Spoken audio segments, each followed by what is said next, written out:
O Senhor esteja convosco. Ele está no meio de nós. Proclamação do Evangelho de Jesus Cristo segundo Mateus. Glória a vós, Senhor.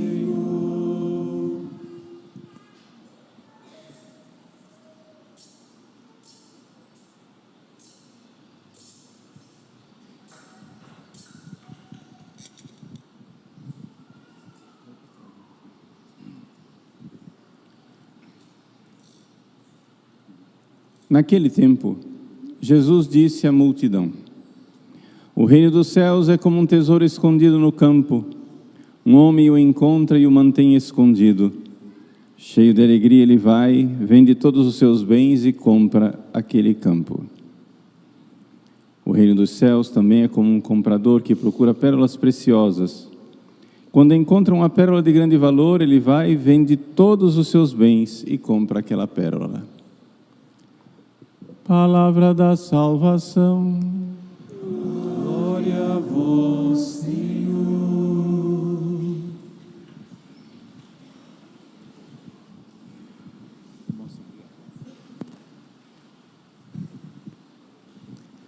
Meus queridos irmãos e irmãs, neste domingo, 17º domingo do tempo comum, a igreja nos faz refletir a respeito de duas brevíssimas parábolas, mas das parábolas mais extraordinárias que Jesus já nos colocou. As duas parábolas, cada uma é um único versículo da Bíblia.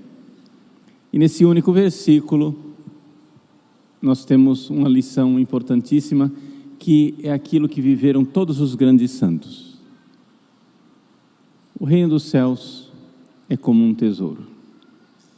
Então a primeira coisa que Jesus faz é trabalhar um pouco a nossa imaginação. Você imaginar um terreno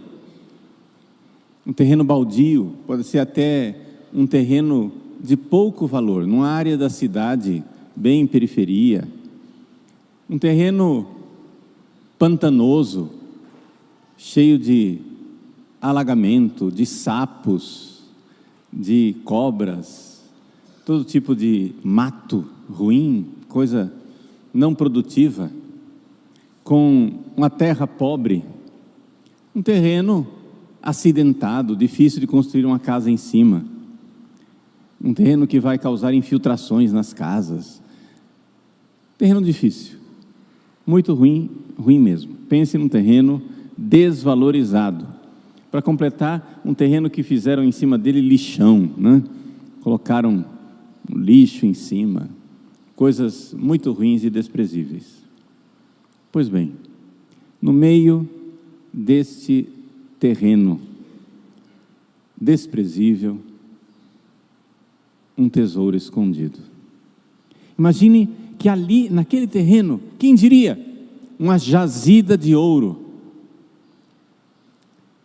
Uma jazida de ouro daquelas mais ricas. Você então, pobre e miserável, cavando no meio do lixo, encontra o tesouro. Um tesouro escondido. Um tesouro que o dono do terreno não tem notícia. Então você vai para casa. Chega lá na favela onde você mora e diz: mulher, vamos vender o nosso barraco. Outra coisa também, o carro de quarta, quinta mão que a gente tem, nós vamos vender também. E vamos pegar um empréstimo no banco. Vamos pegar dinheiro com a agiota. Vamos fazer de tudo, das tripas coração, para levantar um dinheiro que eu quero comprar aquele terreno. A mulher diz: você está louco? E ele vai e vende tudo o que ele tem e o que não tem. Empenha a sua vida. Financeiramente, aos olhos dos outros, ele está provocando a sua falência para comprar um terreno desprezível, um terreno que não custa aquilo, não vale a pena. Ele chega para o proprietário e diz: olha, eu pago isso daqui, pago à vista, pago à vista, pago já e pago agora. Não, mas, quanto você está pedindo? Tanto, eu estou pagando o dobro, só para ter certeza que você vende para mim. E ele compra o terreno, alegremente. A mulher dele acha que ele está louco. A mulher entrou com um pedido judicial para que ele fosse impedido. Ficou louco, meu marido ficou louco, está querendo vender tudo.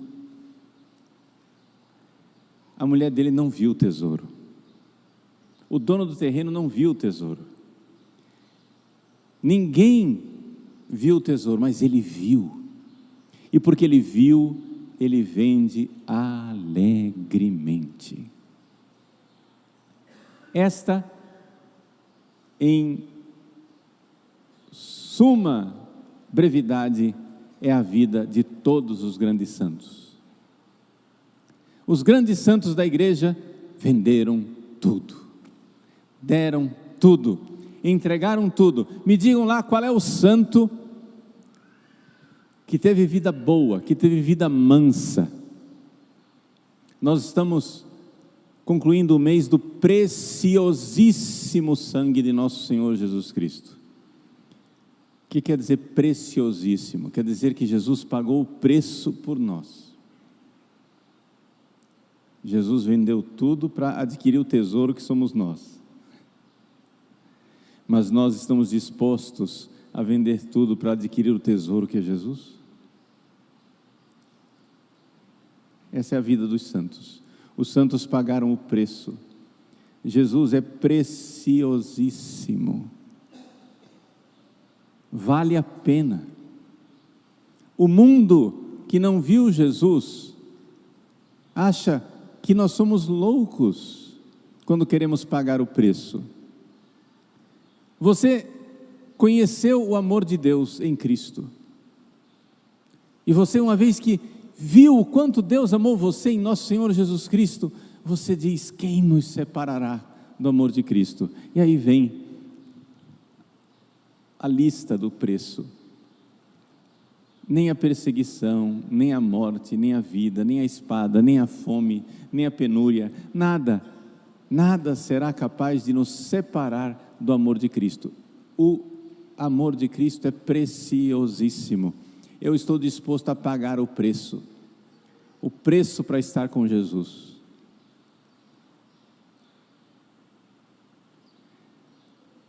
Vocês certamente já ouviram falar do grande místico São João da Cruz, mas talvez não tenham ouvido falar dos pais dele. O pai dele, Gonçalo, se apaixonou pela mãe dele, Catarina. Só que acontece que ela era de uma classe mais pobre, inferior. Ele era nobre, ele era da pequena nobreza espanhola, e a família dele, de nobres, não queria que ele se casasse com aquela mulher miserável. E disseram: olha, se você vai casar com ela, você vai perder tudo.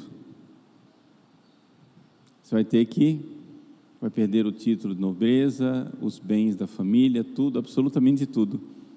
E ele pagou o preço. Ele perdeu tudo. Ficaram pobres do dia para a noite e ele se casou com ela. Ele pagou o preço do amor. Isso certamente ficou impresso no coração de São João da Cruz. Quando viu o preço que o pai dele pagou pelo amor da sua mãe, e ele viu o preço que nós precisamos pagar pelo amor de Cristo. Sim, tudo o que é precioso porque nós pagamos o preço. Pagar o preço. O que é que você teve que perder por amor a Cristo? Você vai dizer assim: mas padre, tudo bem, eu entrei quando eu me converti, na minha família lá, tive que pagar o preço, o pessoal começou a me chamar de fanático, começou a me chamar de beato, de louco, de sei lá o quê. No meu emprego também, as pessoas, meus amigos, perdi meus amigos, tive que fazer outros amigos na igreja, porque o pessoal todo achou que eu agora estava doido e tudo bem, paguei o preço, só que inicialmente, padre, eu fiz tudo alegremente, só que agora está pesado. No início foi muito bom, eu paguei tudo alegremente e agora está pesado. Por quê? Eu reconheço essa parábola aqui, eu vivi essa parábola aqui, só que agora eu não estou mais alegre. Será que aquela alegria não é uma alegria efêmera, que dura um dia só, uma alegria passageira, uma alegria volátil? Será que não é ilusão essa alegria que a gente vive dentro da igreja? Aqui então vem o que eu quero ensinar para vocês. Até agora eu só refleti sobre a parábola, só para recordar você qual é a parábola e qual é o conteúdo dela. Agora que vem o centro do que eu quero ensinar para você. Por que é que você que vendeu tudo por Cristo alegremente, há uns tempos atrás, agora cambaleia pesadamente e perdeu a alegria? Por que é que você que quis seguir a Cristo alegremente, hoje segue a Cristo pesadamente? Por quê? Vamos lá. Primeira coisa, porque você viu o tesouro. O que quer dizer isso? Eu vou falar de Jesus, mas eu vou usar uma comparação mais próxima de vocês, que é o casamento, ok? Você se apaixonou por uma pessoa. Todo mundo casou porque um dia viu uma pessoa, seu coração bateu mais forte e você disse, vale a pena. Como aquele pai de São João da Cruz, você diz, vale a pena deixar tudo por ela. Vale a pena. Como diz Fernando Pessoa, tudo vale a pena quando a alma não é pequena, né? Então vale a pena, aquela alma grande, aquela magnanimidade de quem deixa tudo por um amor. Problema, você nunca parou para observar como é que funciona a alma humana, o coração humano, como é que funciona o nosso amor. Quando você vê uma pessoa, quando você vê o tesouro escondido que é aquela pessoa, que você se apaixona por aquela pessoa, você tem uma experiência que a gente poderia dizer assim, é uma experiência totalizante. Você vê a pessoa com um olhar diferente, né? Você consegue enxergar aquela pessoa e diz, nossa, que presente de Deus que essa pessoa é para mim. Só que aí, você está lá na frente da pessoa, você está apaixonado por ela. Quando você volta para casa, por mais apaixonado que você esteja, o que você guarda daquela pessoa é uma abstração esquemática. Pense agora, por exemplo, uma pessoa que você tem certeza que amou você e que você ama, sei lá, sua mãe. Pense na sua mãe, no amor da sua mãe. A mãe que você tanto ama, seja ela aqui na terra ou lá no céu, a mãe que você tanto ama, o que você guarda na sua memória é um esquema. Se você fizer força para lembrar da sua mãe, você vai ter que lembrá-la, vai ter que se recordar dela. Você recorda só, sei lá, um momento congelado da vida. Você vê ela sentada no sofá, fazendo bordado em ponto de cruz, sei lá, uma coisa assim. Ou então, eu me lembro da minha mãe sentada ao piano tocando. Pronto. É um momento congelado na história. Ou eu lembro a minha mãe no momento da despedida, quando eu fui morar nos Estados Unidos, e ela no aeroporto, quando ouviu a chamada, disse, meu Deus, chegou a hora. Vejam, são coisas que você se lembra, mas a sua mãe é muito mais do que isso. Você se lembra esquematicamente de um momento congelado. Você não tem aquela experiência total e totalizante do que é a sua mãe.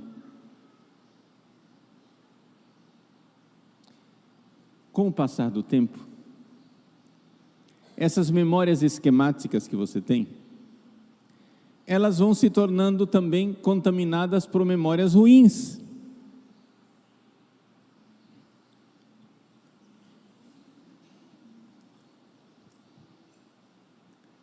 Por quê? Porque você se recorda de coisas ruins. Você vai tendo não só vivências boas, aquelas experiências, né, de completude, aquela experiência totalizante, aquela coisa, né, que você fica rindo à toa. Não, você vai se lembrando dos defeitos da pessoa. E aqueles defeitos vão gritando. E de repente, aquela figura esquemática que está ali na sua memória, aquela abstração que está ali na sua memória, é uma abstração ruim.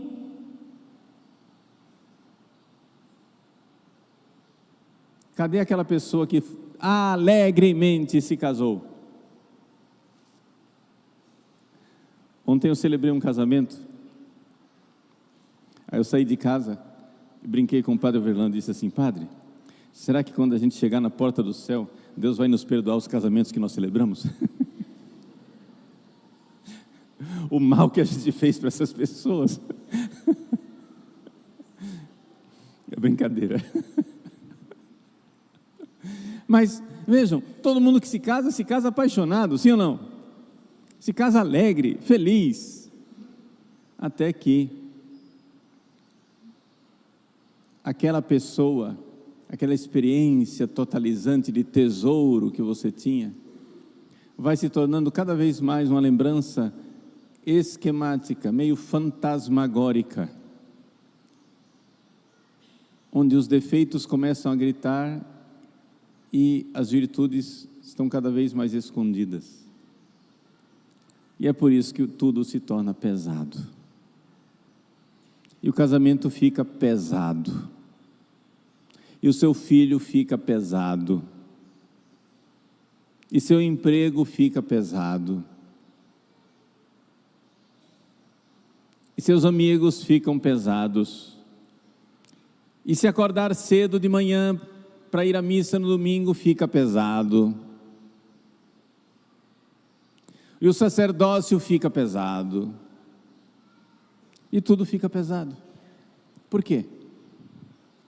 Porque você outrora viu o tesouro, mas agora você acha que continua vendo, mas o que você tem é somente um fantasma. Você tem somente uma memória esquemática. E essa memória esquemática que você tem, ela não é viva. Essa memória esquemática que você tem, ela é simplesmente isso, uma memória, que está lá como um recurso. Veja, essa memória que você tem é coisa boa, mas ela não é tudo. Por quê? Por que é coisa boa? Claro, você já pensou se você acordasse de manhã do lado da sua esposa e não tivesse memória, olhasse para aquela mulher e disse: opa, bom dia, quem é a senhora? Você tem que se lembrar da sua mulher, sim ou não? Eu sei que você tenta se esquecer. Tem gente que bebe para se esquecer. Mas nós precisamos nos lembrar, sim ou não? Quando você acorda de manhã e olha para o espelho e vê você mesmo, você não diz: opa, quem que é essa pessoa? Não, você se lembra quem você é, sim ou não? A memória é uma coisa boa, mas a memória, gente, é simplesmente um gancho esquemático que puxa uma verdade. Sei lá, vamos supor que você coleciona figurinhas. Um rapaz, um moleque que coleciona figurinhas de jogadores de futebol. Tem lá o álbum, ele vai colando figurinhas, né? Uma coisa tão antiga, nem sei se isso existe mais. Mas em todos os casos, você vai lá colecionando figurinhas de jogador de futebol. O que aquilo significa? Aquilo é uma memória esquemática de um mundo. Se você for, sei lá, numa tribo aborígene na Austrália, onde ninguém sabe o que é futebol, e as pessoas começarem a colecionar figurinhas, aquilo não tem a mesma vivência de um menino brasileiro que segue os jogadores e que sabe, né, as grandes jogadas, os grandes jogos, as grandes vitórias, como ele é capaz. Aquilo é tudo cheio de experiências vividas, sim ou não? Então aquela figurinha, para uma pessoa que vive como fã de futebol, ela significa toda uma experiência que o outro que nem sabe o que é futebol, aquilo não significa nada. Estamos de acordo? Mas vejam, a figurinha, ela representa o futebol, mas ela não é o futebol. A mesma coisa, essa memória que você tem da sua esposa, essa memória que você tem do seu marido, essa memória que você tem do seu filho, do seu emprego, da sua vocação. Agora vem o que eu queria dizer. Essa memória que você tem do seu relacionamento com Jesus é só uma lembrança esquemática, fantomática, fantasmagórica, importante, necessária, porque senão você entra na igreja e diz, olha para o crucifixo e diz, uai, quem é que é aquele homem pregado na cruz ali? Não me lembro quem ele é. Você se lembra quem ele é, sim ou não? Nós temos uma memória de Jesus, como você tem uma memória da sua esposa, do seu marido, do seu filho, da sua mãe, do seu pai, da sua família. Você tem uma memória, sim ou não? Mas essa memória é somente esquemática, para que você continue alegremente se doando, se entregando para a sua esposa, como Gonçalo, pai de São João da Cruz, se entregou para Catarina. Você precisa pegar esta memória e trazer de volta para a vida. Você que fez catequese, você que vem à igreja todos os domingos, você que tem uma experiência com Jesus, você que está há longos anos na caminhada, você que é de Deus, você que já viu o tesouro, você que um dia largou a vida de pecado, deixou tudo para seguir Jesus, que alegria, e deixou tudo alegremente. Hoje, você não tem a visão, se você não mantiver essa visão viva. Sabe como chama esse negócio que eu estou tentando explicar para você? Comprida essa homilia, né? Mas é porque eu estou tentando explicar para você o que é a oração. Como assim, padre? Sim, a oração. Quando foi que você encontrou o tesouro que é Jesus? Foi em algum momento de oração, seja ele durante uma pregação, um filme que você estava assistindo, ou sei lá o que, mas de repente Jesus ficou vivo para você, e você se encontrou com Ele, sim ou não? Faz uma memória aí que um dia isso aconteceu, pode ser que esteja tão no passado que você não lembre mais. Um dia,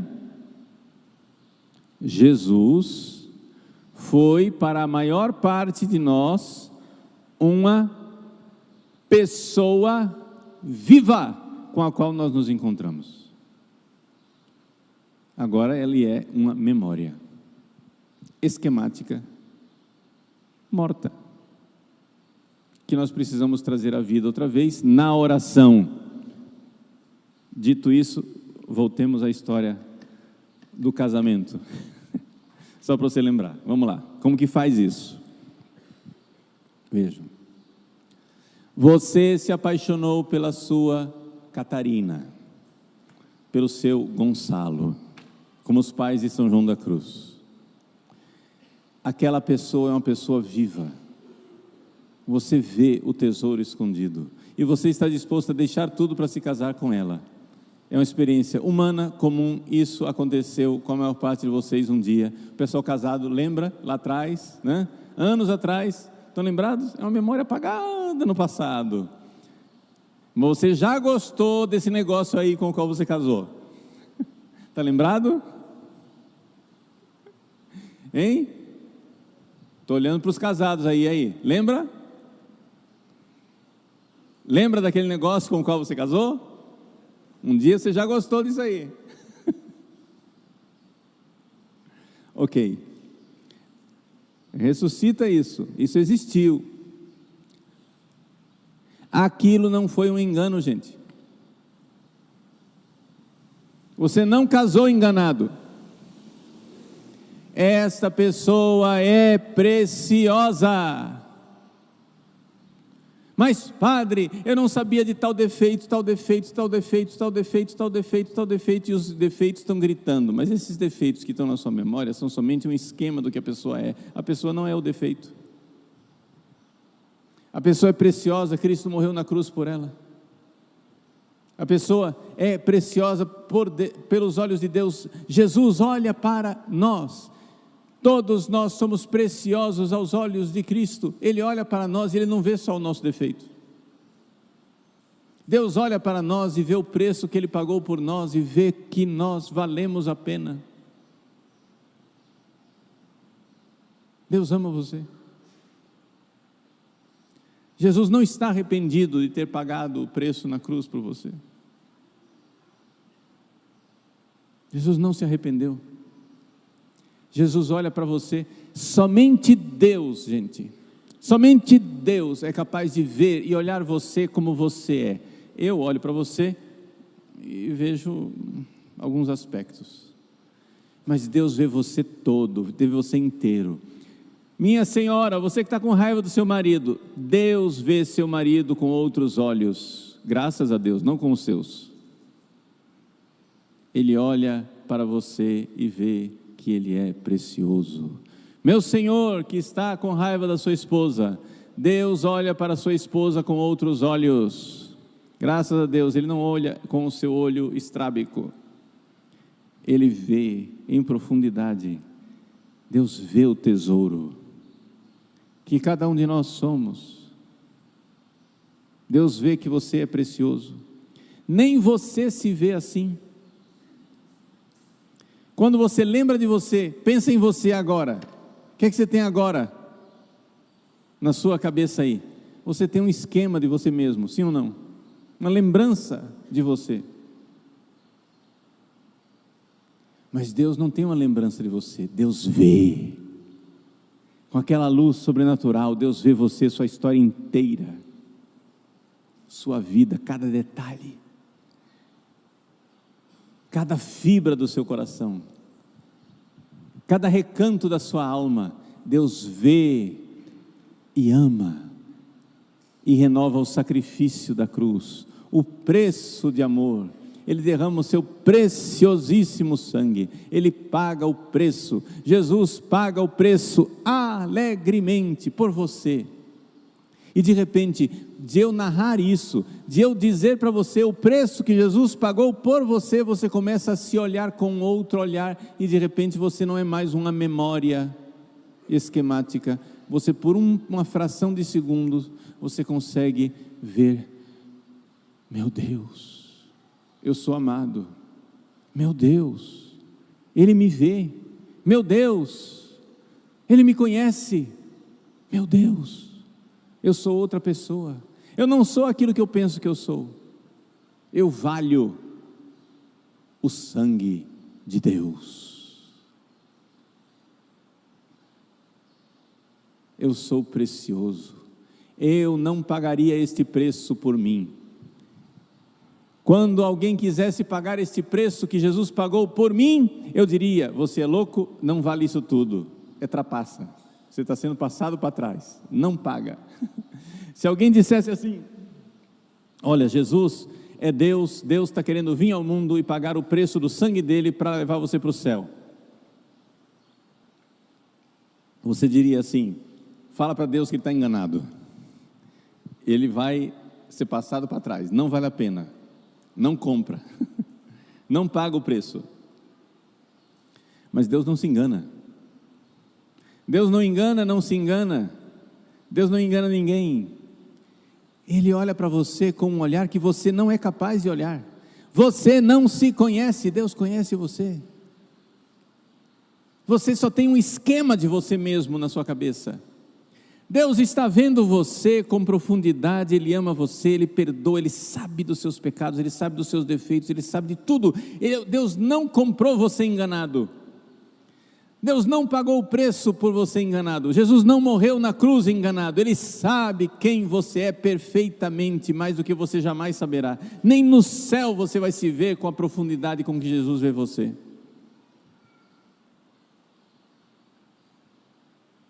Jesus sabe quem você é e ama e paga o preço, alegremente. A Bíblia nos diz, o Evangelho de São Lucas, que Jesus saiu da última ceia com os seus apóstolos cantando hinos. A única vez na história da vida de Jesus que nós sabemos que Ele cantou foi quando Ele saiu da última ceia alegremente para pagar o preço por nós. Jesus saiu alegre para morrer por nós. Jesus saiu da última ceia subindo o Monte das Oliveiras alegre. Ele sabia que Ele ia suar sangue. Ele sabia das suas agonias. Ele sabia do preço que Ele iria pagar. Ele sabia que Ele morreria na cruz, não abandonado por Deus, mas sentindo como se estivesse abandonado por Deus. As dores mais atrozes e terríveis por nós, e Ele foi alegremente para o Calvário. Jesus saiu da última ceia cantando hinos, alegremente, para pagar o preço por nós. Vejam, o que é que eu estou fazendo aqui? Eu estou fazendo uma meditação coletiva, eu estou usando a imaginação para você, ao ver os atos de Jesus, começar a enxergar um pouco daquele olhar divino com que Jesus olha para você alegre. Jesus olha para você alegre. Você olha para você como? Emburrado, triste, mal-humorado, chateado, decepcionado, entediado, ressentido. Como é que você olha para você? Jesus não olha para você assim. Jesus olha para você alegremente.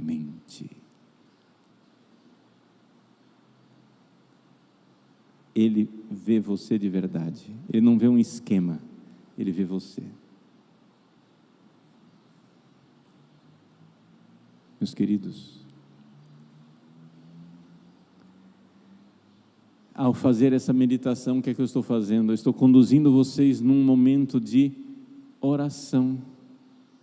Mas padre, eu não estou rezando. Claro que está. Você está ouvindo Deus. O que é oração? É um diálogo com Deus. Deus está falando na sua alma. Deus está falando do preço que você tem, do amor que Ele tem por você. Quando você enxerga isso, você vê o tesouro escondido. Quando você vê como você é precioso, você vê o tesouro escondido.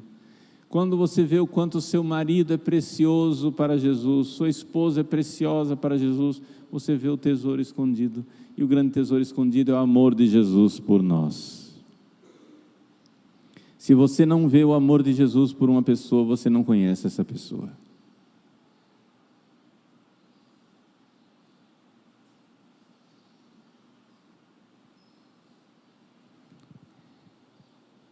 Eu olho para você agora e eu só vejo você se eu vir o amor que Jesus tem por você. Se eu não vir isso daqui, eu não estou vendo você. Eu estou vendo um esquema das minhas memórias, nem sempre muito corretas, às vezes memórias distorcidas. Eu só vejo uma pessoa, Você só vê seu esposo quando você vê o amor que Jesus tem por ele. Você só vê sua mulher quando você vê o amor que Jesus tem por ela. Eu só vejo vocês, meus filhos espirituais, quando eu vejo o amor que Jesus tem por você. Eu olho para você e vejo. Aí eu vejo o tesouro escondido. O amor de Cristo. O amor de Cristo por mim. E então vale a pena alegremente. Vale a pena alegremente ser padre e dar tudo por vocês. Vale a pena alegremente ser esposo e dar tudo pela esposa. Vale a pena alegremente ser esposa e dar tudo pelo esposo. Vale a pena alegremente ser pai e mãe e dar tudo pelos seus filhos. Vale a pena ser irmão e irmã e dar tudo pelos meus irmãos.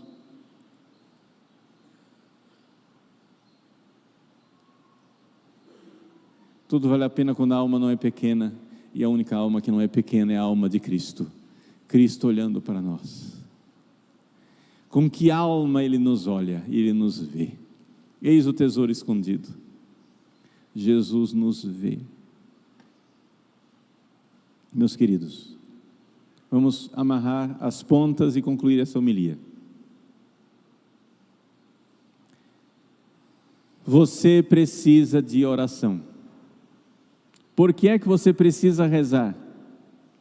Porque somente na oração você vê a realidade, somente na oração você vê as pessoas que estão do seu lado, somente na oração você vê quem é seu pai, sua mãe, seu esposo, sua esposa, seu filho, sua filha. Somente na oração você vê o que é que são os seus bens materiais, o que é a sua casa, seu campo, seu carro, sua conta bancária.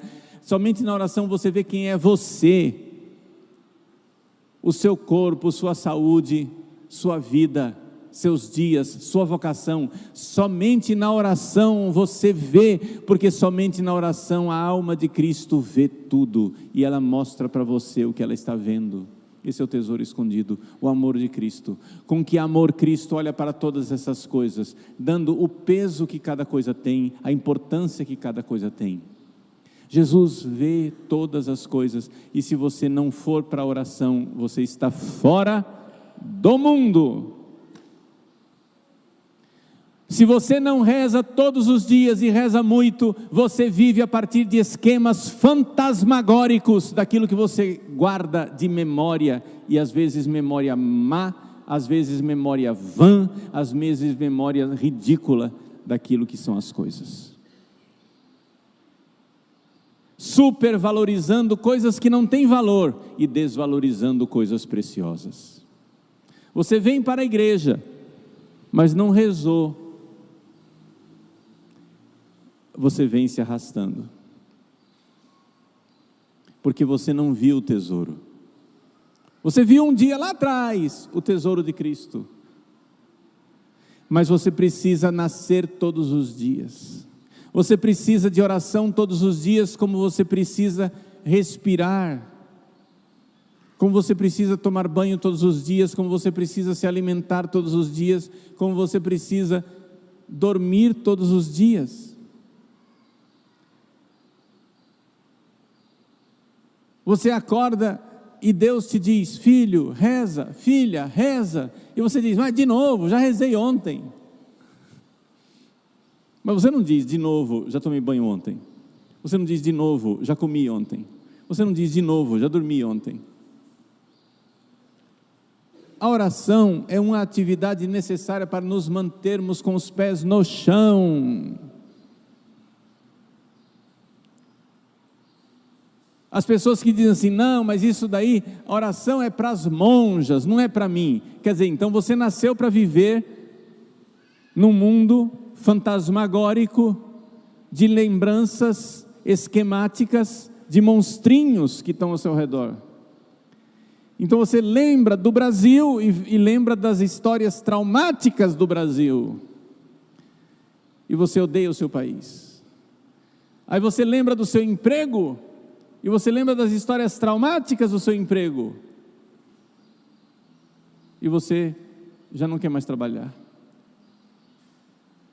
E você lembra da sua esposa, do seu esposo, e lembra das histórias traumáticas da sua esposa e seu esposo, e já não quer mais estar casado.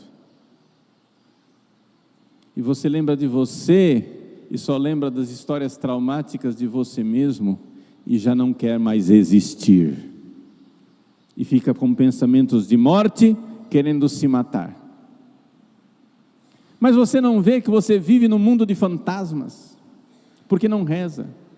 Porque somente existe uma única alma que vê tudo, e que vê as coisas como elas são, é Jesus. Ele é o tesouro escondido. Você precisa rezar, você precisa ver. Todas as vezes que você alegremente renunciou às coisas, é porque você viu aquelas coisas de alguma forma, mesmo que bastante assim, distante, de alguma forma debaixo de algo de eternidade. Tinha algum aspecto de eternidade ali.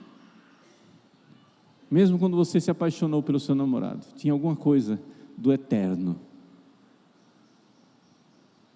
Precisava ter levado para a oração para descobrir de verdade o que era isso. Meus queridos, a oração é necessária para nos mantermos sadios. Se você não rezar e rezar todos os dias, daqui a pouco você está respirando pelas suas feridas, você já não suporta a vida e ninguém mais suporta você. Repito, você que não reza, ninguém mais suporta você e você não suporta ninguém. Por quê? Porque você só vive a partir de recordações esquemáticas, distorcidas, memórias traumáticas às vezes, daquilo que é a sua vida. Mas se você trouxer tudo para Jesus, e se você olhar tudo em Jesus, e se você vir Jesus, e o olhar dele sobre todas as coisas, você então terá o tesouro escondido. Você vai ver tudo a partir do olhar de Deus. Mas isso daí, gente, só acontece quando você reza e reza de verdade. E para rezar de verdade, você precisa meditar. Fazer isso que eu fiz com vocês hoje. A imaginação vai girando ao redor daquela... Você tem uma memória lá. Muito bem, pega essa memória e leva ela para Jesus. E vai imaginando como é que Jesus vê essas coisas. Vai recordando as cenas da vida de Jesus e trazendo para essa memória que você tem da pessoa, do seu emprego, da sua saúde, da sua vida. Vai trazendo, vai fazendo, vai imaginando, vai vendo as coisas. E você então vai começar a ver, porque uma luz divina ilumina e traz para você a experiência do real, da verdade, aos olhos de Deus. Essa é a oração. A oração é isso. É claro que eu estou falando aqui para você somente de um aspecto da oração, mas é o aspecto mais urgente, mais importante que você precisa. Senão você começa a viver a partir de suas feridas, e quem vive a partir de suas feridas fere os outros e fere a si mesmo. Meus irmãos, minhas irmãs, Jesus é o tesouro escondido. Se você um dia já viu esse tesouro, você precisa recordar desse tesouro todos os dias. Levar para a oração e novamente ver e rever. Ah, não, mas eu já tive essa experiência, eu já sei disso. Já sabe, mas o que você guarda é só uma memória. Uma coisa é a memória, outra coisa é a visão atual, e essa visão atual você tem na hora da oração. Entende? É como o namorado, a namorada que tem um esquema da namorada na lembrança, mas quando ela aparece no fundo do corredor, o coração dele palpita porque ele está vendo. A oração é isso. A oração é ver. Então vamos, com alegria, retomar os nossos propósitos de oração. Se você não sabe meditar, não é? Procure, tem vários vídeos meus, cursos, ensinando a orar, a meditar. Estou fazendo propaganda do meu apostolado, do meu site? Sim, estou, mas é para o seu bem, não é para ter like, não é para nada disso. Se você encontrar outros lugares onde se ensina a rezar, vá e aprenda de verdade. Você precisa aprender a rezar. Esse é o tesouro escondido. Esse é Jesus de verdade, vivo, não esquemático, vivo e encontrado na vida de oração.